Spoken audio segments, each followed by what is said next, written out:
Navios perdidos da história. Tesouros que o mar nunca devolveu. Arquivo marítimo não explicado. Existem navios específicos que desapareceram completamente ao longo da história documentada, sem deixar vestígios materiais verificáveis, sem destroços identificáveis localizados e catalogados, sem corpos recuperados que pudessem contar suas últimas histórias, sem confirmação física definitiva do que realmente aconteceu naqueles momentos finais, antes do silêncio absoluto. Mas o aspecto mais profundamente inquietante não é apenas o desaparecimento físico das embarcações em si, por mais trágico que isso seja. É o que especificamente esses navios carregavam consigo quando desapareceram nas profundezas.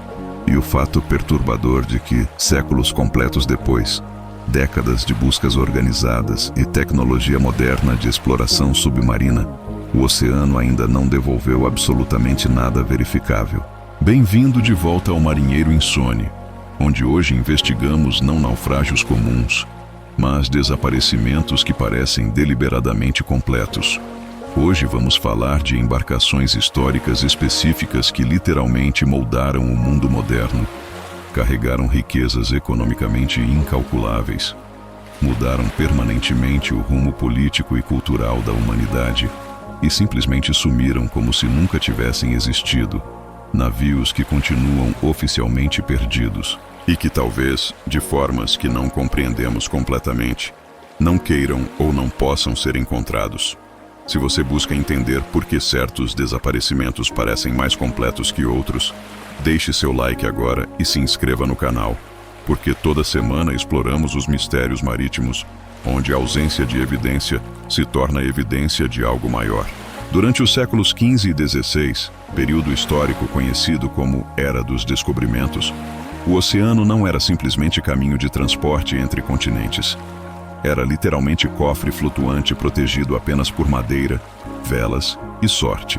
Navios comerciais e de exploração transportavam regularmente ouro em barras e moedas, especiarias valendo fortunas, mapas secretamente elaborados mostrando rotas comerciais lucrativas, documentos confidenciais de navegação contendo conhecimento geográfico estratégico e informações políticas e militares que valiam mais do que reinos inteiros.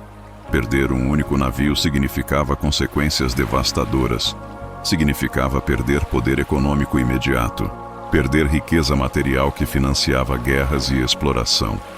E, frequentemente, mais importante ainda, perder a própria verdade histórica documentada que viajava nesses navios. Porque não eram apenas mercadorias que afundavam, eram registros, eram testemunhos, eram versões de eventos que contradiziam narrativas oficiais. E quando esses documentos desapareciam, a história podia ser reescrita convenientemente por quem permanecia em terra. É precisamente nesse contexto histórico complexo que surgem dois dos maiores e mais persistentes mistérios marítimos de todos os tempos registrados. Em 1492, Cristóvão Colombo, navegador genovês financiado pelos reis católicos de Espanha, partiu rumo ao desconhecido oceânico com 3 embarcações relativamente pequenas. A mais importante e simbólica delas era a Santa Maria, a nau capitânia da expedição que carregava o próprio Colombo e seus oficiais principais. Foi especificamente a Santa Maria que levou fisicamente Colombo até o que europeus chamariam de Novo Mundo, embora milhões já vivessem ali há milênios. Foi nela que decisões históricas monumentais foram deliberadas e tomadas. Foi nela que mapas cruciais, diários detalhados de navegação e registros oficiais da expedição estavam cuidadosamente guardados. Na noite de Natal daquele mesmo ano histórico, algo deu terrivelmente errado. A Santa Maria encalhou violentamente em um recife de coral, próximo ao que hoje é geograficamente o Haiti. Segundo os relatos oficiais posteriormente escritos pelo próprio Colombo e preservados em arquivos, o navio foi sistematicamente desmontado por sua tripulação e toda a madeira útil foi usada para construir um forte improvisado chamado La Navidad, primeiro assentamento europeu no Novo Mundo. Mas existe problema significativo com essa narrativa oficial amplamente aceita. Nenhum vestígio arqueológico confirmado da Santa Maria jamais foi definitivamente encontrado e verificado por métodos científicos modernos. nem fragmentos de madeira que correspondam ao período, nem componentes de ferro ou bronze característicos, nem estrutura naval compatível com embarcações daquela época e tipo específico. Para muitos historiadores marítimos e arqueólogos subaquáticos especializados, isso é estatisticamente estranho demais para ser facilmente explicado.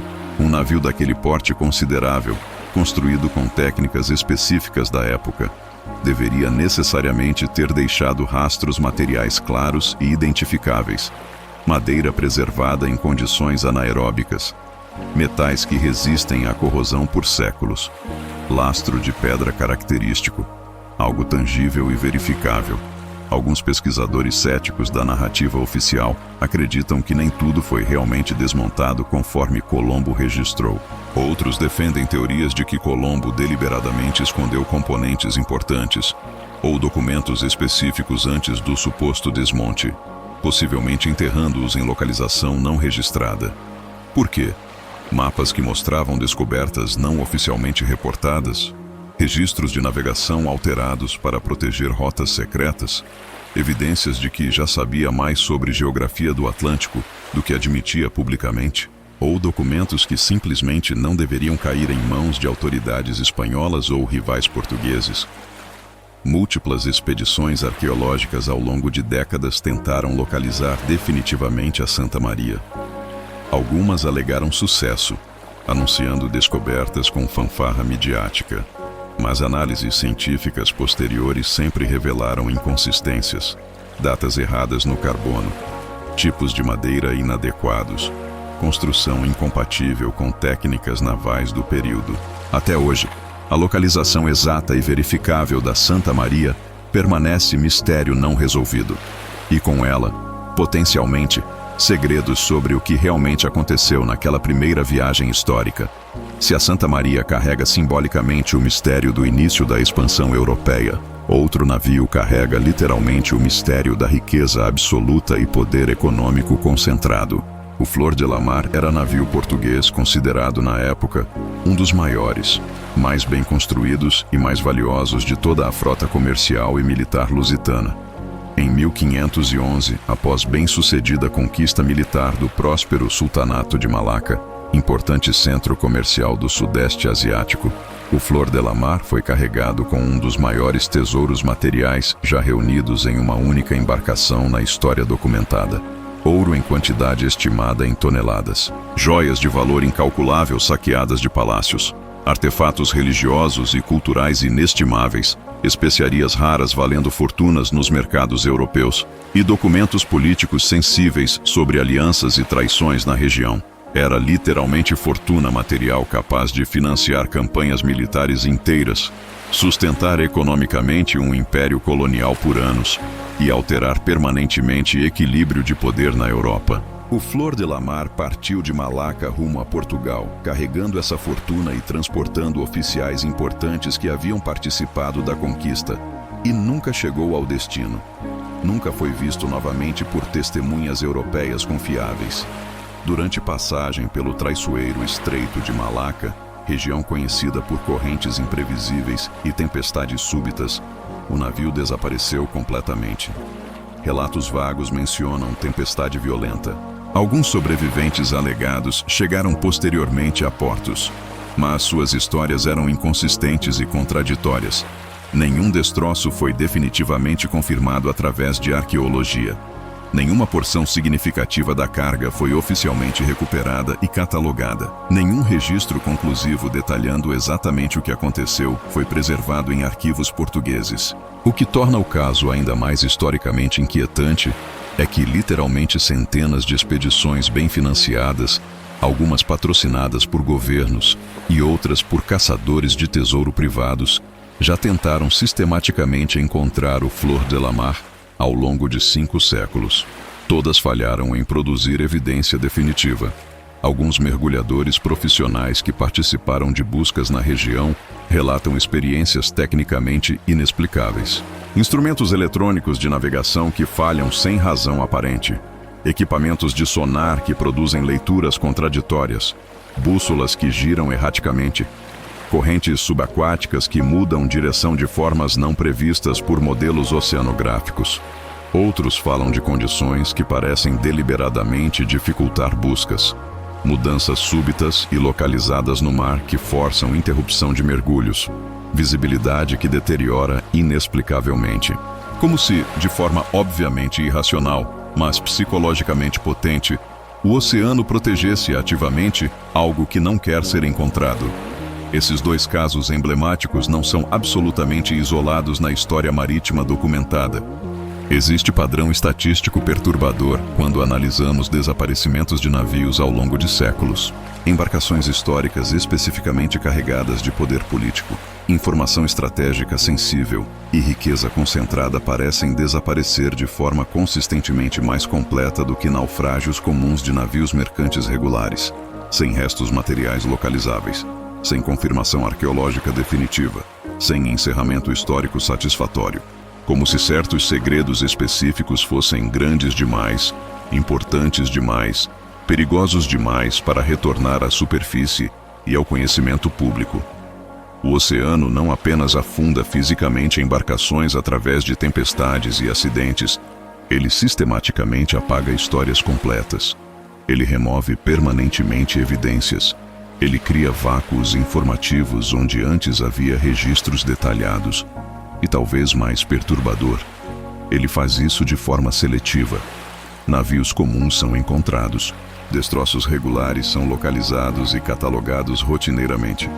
Mas esses navios específicos, carregando esses tesouros específicos, permanecem perdidos com consistência estatística que desafia a coincidência pura. A pergunta histórica fundamental que permanece sem resposta satisfatória não é apenas pragmaticamente onde exatamente estão esses navios fisicamente. Essa é questão de arqueologia e tecnologia de busca.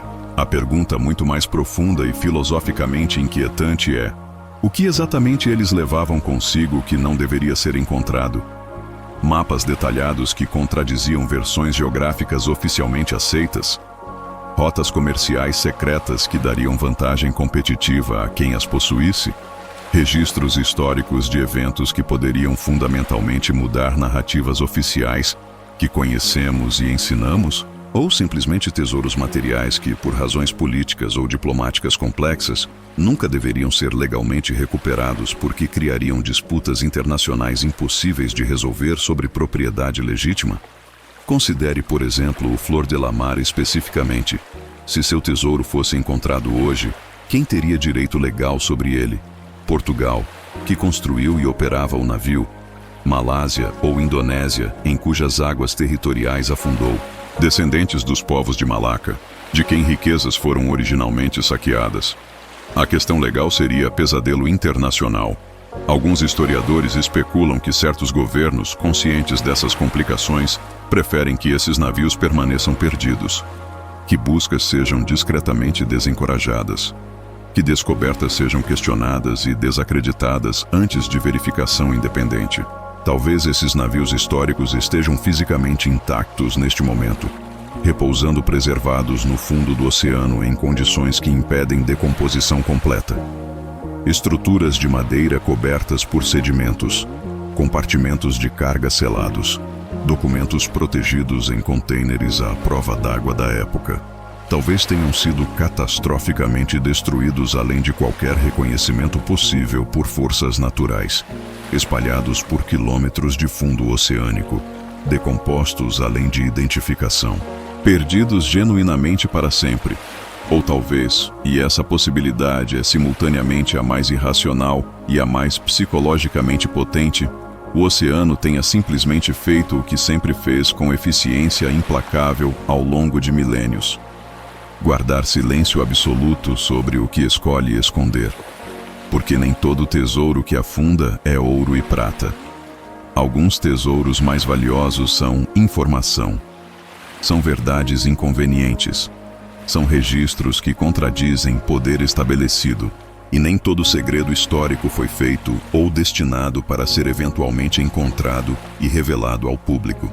Enquanto debates acadêmicos continuam, enquanto novas tecnologias de busca submarina são desenvolvidas, Enquanto caçadores de tesouro investem fortunas em expedições especulativas, a Santa Maria, o Flor de la Mar e tantos outros navios historicamente significativos continuam oficialmente perdidos.